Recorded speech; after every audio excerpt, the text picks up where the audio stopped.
these ceasefire violations are significant. Pakistan is resorting to artillery firing all across the line of control and the international border.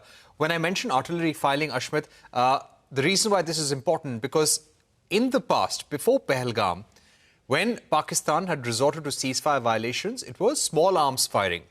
Now, you resorted to artillery shelling, you're resorting to mortar, you're using weapons of all caliber to hit India. And when you resort to such artillery shelling, you end up hurting civilian areas very drastically.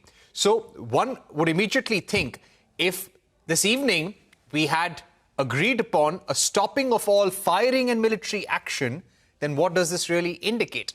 Number two, drones have been sighted all across the LOC and the international border. In fact, drones have intruded into the airspace as well. This is what sources are telling us. Number three, in the last 2 days, we have seen how drone action was followed by Pakistani fighters attempting to target Indian air bases as well. So we'll really have to wait and see. We are again in an active military operation all across the LOC and the international border. Our air defense guns are on alert. Our fighters are in the air, ready to engage drones and Pakistani fighters if need be. Blackouts in different areas. We have seen how at least 32 airports all across the LOC and international border were shut down. That no-TAM order was not lifted. So this means that there are going to be blackouts in all these airports probably over the next few hours. The reason being, airports are a priority target for the Pakistani Air Force. So they would like to target these airports, and that's why we will have a blackout in all these 32, 34 airports along the LOC and international border. Let's see how things proceed, but we're also getting to know from our sources that along the Jammu sector and Arispura sector of the international border, there has been very heavy firing by Pakistani Rangers. They are the counterparts of the Border Security Force. They fired artillery guns, mortars, heavy machine guns against the Indian forces. Now, the Indian side is retaliating hard and effectively as well. So definitely a very tense situation. Nobody can actually explain why this is happening. Yes, experts through the evening have said that it's not unusual to see ceasefire violations immediately after a cessation of major hostilities. Perhaps this is the reason why the Indian Foreign Secretary and the armed forces were holding back their horses. When they said that we've decided to stop all hostilities, we did not call it a ceasefire.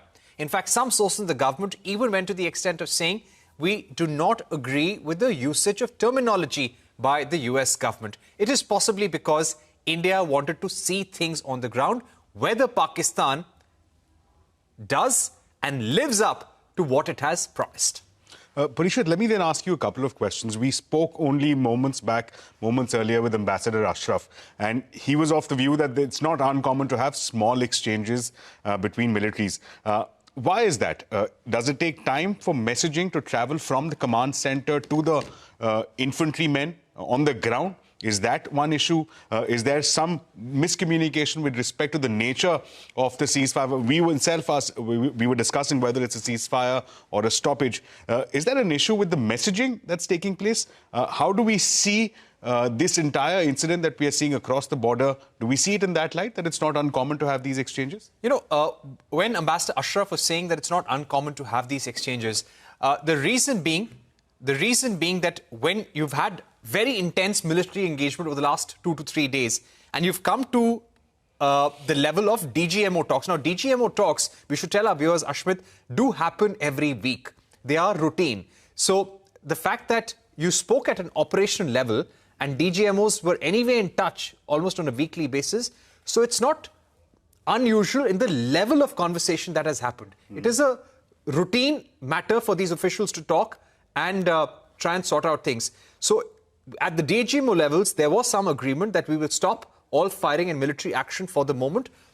But our sense is that, you know, when you have such skirmishes after such an understanding, it's possibly to have a bigger bargaining chip in the talks. So as Foreign Secretary Vikram Misri said, that on the 12th of May, DGMOs will meet again to review and work out details. So it's possibly that we're trying to work out some contours of a proposed ceasefire and Pakistan is trying to have an upper hand. Or sometimes this fighting can also be to meet your own political reasons, your own domestic audience as well.